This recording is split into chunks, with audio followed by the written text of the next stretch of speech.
Welcome to a very special episode of Decaf today. Mark is off getting married. And so I got the boss man, Justin Owen, with me. What's up, Justin? It takes Mark getting married to invite me back onto Decaf. Listen, if you weren't so greedy and eager about it, I would probably be more willing. I do complain a lot about the lack of invitations to be on a show that ultimately I pay for. Greedy. But I don't get to make those decisions. Yeah, you leave it to the boss. Yeah, I'm the boss now. Just kidding. I can't say that. I gotta take that back. So this is the first time you've done a video with us since your big row win, and we talked about that a couple weeks ago. So congratulations again. That's exciting. Tell everyone about the painting that you got, because that's really special. So in addition to a very heavy trophy that you get, that I also, by the way, a quick aside, lost about 10 minutes after I got on stage, gave my speech, won the award. I got asked to do like a video by SPN to their donors about it. And I just set the award down, and then I came back into the room and it was gone. Man, so fortunately it was recovered and is now in my home office. Yes. But part of winning the Row Award is receiving a painting from John Kramer, who's the VP of Communications at the Institute for Justice. We love working with them. John's great and has a bit of a side hustle as a painter and does a phenomenal job. So he painted a landscape of Moraine Lake, which is one of my favorite places in all the world, in Banff in Canada, and actually painted it from a picture that I took at like 5 o'clock in the morning as the sun was rising over the mountains. And so it's pretty special to me to get to stare at that every day. It's pretty cool. What a lot of people don't know is that Justin was supposed to get this award last year, and because of COVID, they canceled annual meeting. So starting way back when he found out about the award, I got a call from State Policy Network asking what Justin would like as a painting. Obviously, I called his wife, Kara, and he, like I said earlier, greedy for information. Kara and I lied and lied and lied. He was trying to buy a different painting. I had a space in my home office where I wanted a painting of Moraine Lake, and I had found one that was a lot more expensive than the free one I got for this award, and certainly would not have been nearly as special and meaningful to me. But I was like, I'm going to buy this. And at first I was like, well, you buy this for my birthday. And then my birthday came and went, and I didn't get the painting. So I was just going to buy it on my own without telling her. She found out and intervened. And then now I know why. I wondered why she was so adamant that I not get that painting. It would be like, I could expect it every 3 or so months to get a text from Kara of her being like, Justin's asking questions. I'm pretty adamant. Once I get my mind on something, I stick with it. Well, now you have something even better. So we're really excited. People keep saying, congratulations, that's a huge award for Justin. And I'm like, yeah, for Justin, he's the man. Don't let that go to your head. I'm like, he's the man. He deserved it. So that was a really fun night for everyone. And now we have a painting of a photo that you took to remember it all by. You mentioned that John Kramer has a side hustle. You also have a side hustle coming up that's gonna occupy a lot of your free time here soon, and it has to do with something that I think we're all passionate about, which is worker freedom in Tennessee. So tell us a little bit about. I know that if people who are listening to this podcast probably know that for the last few years, Beacon Center has been working with our partner Beacon Impact and with a lot of other partners all across the state to have right to work put in the state constitution, and it's on its final step, and that will be occupying a lot of Justin's time as a side hustle. It will, an unpaid side hustle. I actually have to raise money for this. So as people have heard us say, right to work is so important to our success as a state thus far, and it's under attack. We've got the PRO Act in DC that would ban right to work nationally. We've got states like Virginia that are politicians there working to eliminate it. And we're doing the opposite. We're advocating for making it a constitutional right so that future generations can benefit from this, just as generations have for now. Next year is the 75th anniversary of our right to work law. So Beacon worked to, as you said, go through the first two steps of the process to get the legislature to put this on the ballot. And now that they have done that, it will be on the ballot next November, which requires the formation of a committee, essentially a political campaign, to advocate for that. And that's what I will be spending my free time doing, working with my friends Bradley Jackson at the Chamber and Jim Brown at NFIB on the executive committee for Yes on One. And when you say you will be spending a lot of time doing it, you've already spent a lot of time doing this, and it is. And I don't have a staff like when I'm like, oh, we need to create email accounts and create a MailChimp so that we can send emails to people. I don't know how to do any of that because I delegated it to good people like you that I've hired to make these decisions. And so I've struggled to learn how to do basic things. Struggled is putting it gently for find volunteers like Taylor to help me do this in their free time. Exactly. In exchange for gift cards. And hey, I'll take it. I'll take it in exchange for a gift card. That works pretty well for me. But this week was a big week. You made a big announcement. You guys made a really big announcement for the Yes on One committee. So Yes on One announced that we have local leadership in all 95 counties already. So it's almost 14 months before the election still, and we've already got that ground game across the state. So it's a really good showing of supporters, legislators, mayors, local community and business leaders. And so, it's been a good handoff from Beacon advocating for this through the steps that it can, and then handing this off to the committee to run with it between now and November of next year. Well, and it's encouraging to see at Beacon too, because we talk a lot about how we want our policies to actually affect people, and we don't want to internally, we say a lot of things about, we don't want to just see good policy and be like, oh, this is really good policy, let's just do it because it's good policy. We want to make policies into action that actually affect people and that are popular statewide and that people care about statewide. And so even kind of looking back on what we've done now, seeing that all 95 counties have representation of people who are in favor of right to work and worker freedom is good for us to know that we were hitting right on the target when we were promoting right to work and worker freedom for the last 2 years. And now we know that Tennesseans really, really do care. So it's really exciting to see.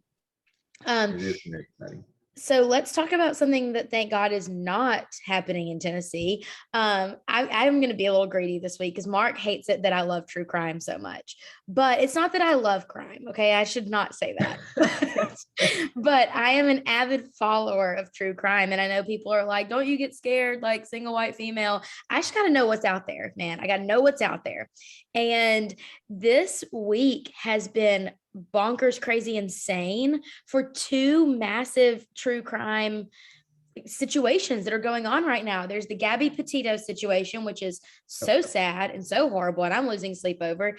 And then the weird saga in South Carolina of the Murphoch murders. Have you heard about that one, Justin? Yes, I actually have. So this is funny because y'all make fun of me all the time that I don't know pop culture or what's going on in the world because it's just not my thing. I hate Twitter, for example. So I typically am like aloof to this stuff, but Kara, my wife, is a true crime nerd as well. So much so that I tell people if I ever die under suspicious circumstances, she's the one you should look at. And I would probably help her. She watches all these shows to like plot my demise, I'm convinced. And so her response is always, oh, they'll never find your body, so don't worry. I love that woman. She's perfect. Perfect woman. So she keeps me updated even more so than I want to be on this kind of stuff, but it is crazy. Both of these stories are crazy, and seeing them play out in real life, a lot of this stuff you hear about in the news, but then nobody really pays attention until the trial. And that's when all of that comes out and then becomes a thing.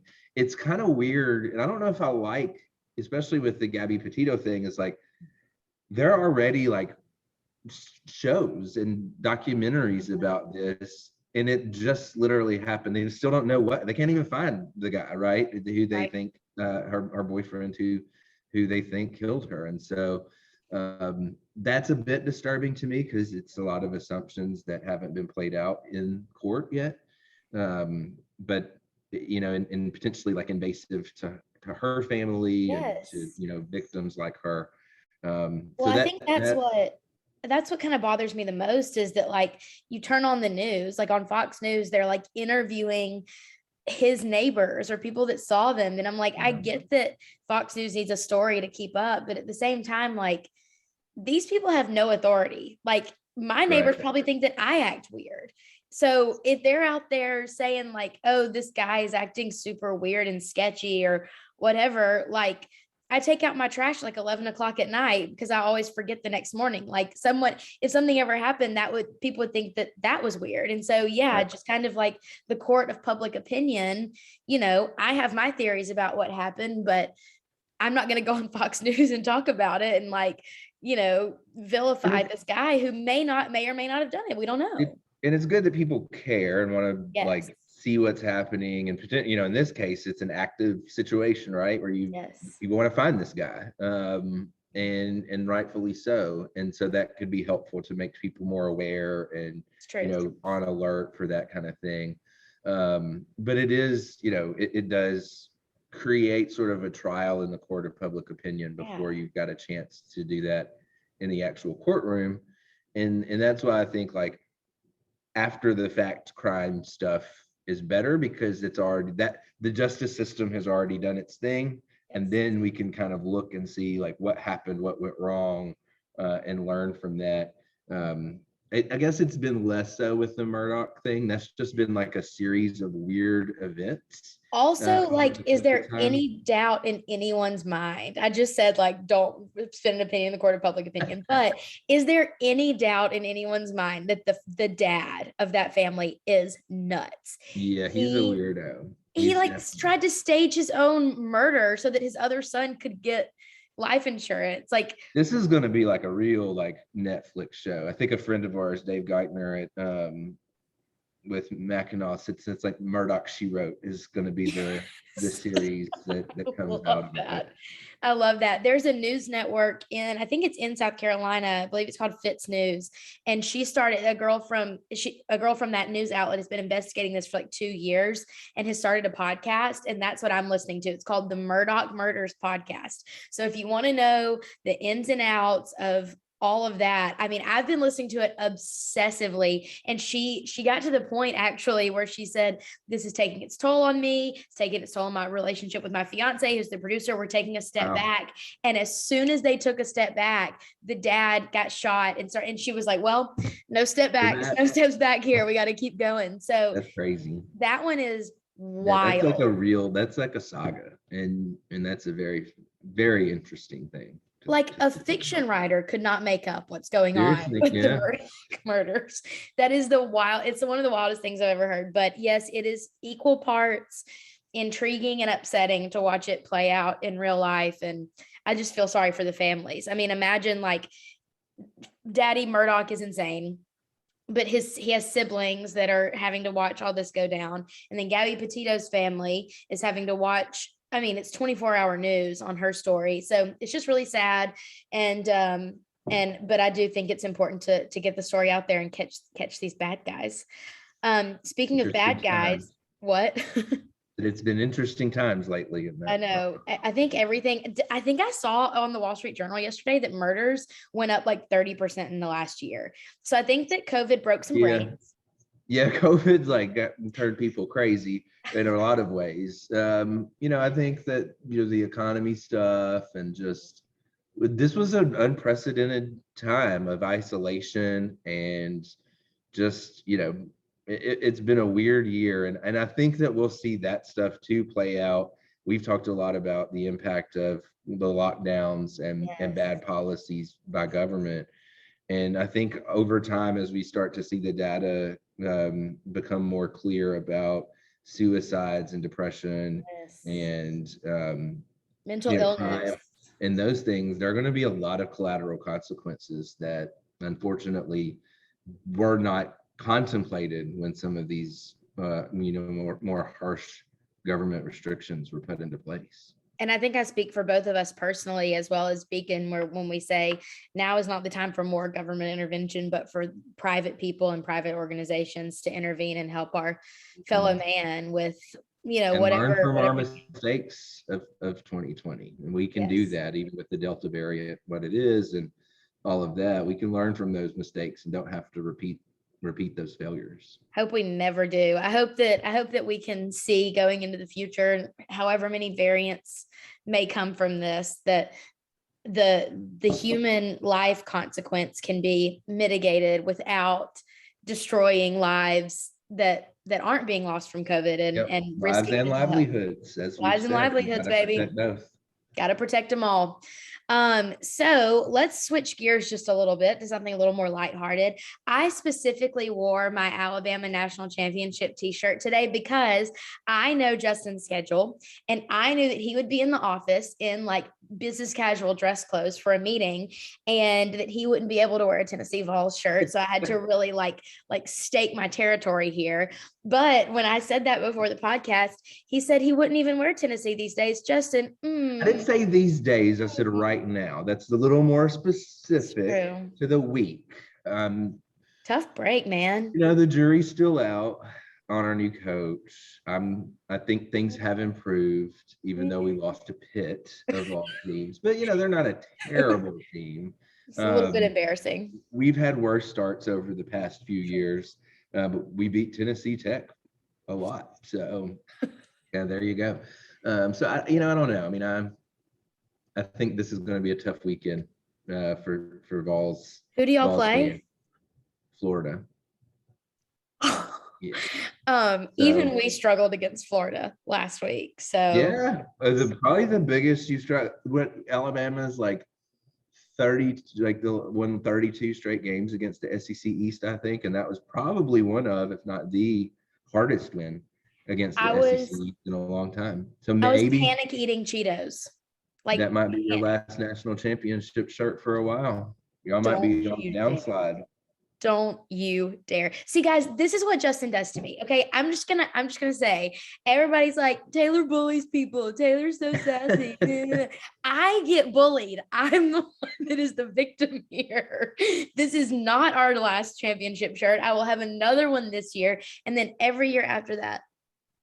When y'all did lose, it's a couple years now, I think. What did I give you? A saving box? That was so mean. He walked into staff meeting the weekend after we lost the game with a tissue box that he had printed Crimson Cry box That's on the side of it. That was in front of our whole staff. I'm the victim. I am. One team that really, I'm not an NFL girl. I'm just not. I follow Alabama players' careers in the NFL, but I am becoming a Titans fan.